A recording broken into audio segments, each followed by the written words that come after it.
তো আমরা দেখো পুজো বাড়িতে আসলাম। আমাদের পাশের বাড়ি কালী পুজো হচ্ছে, তো আমরা সেখানে চলে আসলাম। ভালো সময় এসছি, দেখো যজ্ঞ হচ্ছে এখন। ঠাকুরমশাই উনি যজ্ঞ করছেন। ঠাকুরটা দেখো, আমরা ঠাকুর মাকে দর্শন করলাম, নমস্কার করলাম, সবাই আমরা নমস্কার করে নিলাম মাকে। মায়ের মুখটা দেখেছ, অপরূপ সুন্দর। দেখো যজ্ঞটাও হচ্ছে, ঠাকুরমশাই এখন যজ্ঞ করছেন। তো আমরা একটু দাঁড়িয়ে পুজোটা দেখে নিচ্ছি। তো দেখার পরে দেখো আমরা আগালাম খাওয়ারের দিকে। এই দেখো চলে আসলাম, তো সিটও পেয়ে গেলাম, বসে পড়লাম খেতে। দেখো আমরা সবাই বসে পড়লাম। এই তোমার দাদা ভাইও দেখো অফিস থেকে এসছে, এসে হাত পা ধুয়েই চলে গেলাম আমরা সবাই। তো দেখো এই রোহন দাঁড়িয়ে আছে, ওদের আগের ব্যাচে ওরা খেয়ে নিয়েছে, তো পরের ব্যাচে আমরা বসেছি।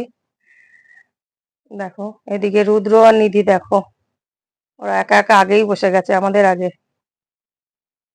দেখো নিধি জল খাচ্ছে, নিধি খাওয়া কমপ্লিট। চলো টাটা।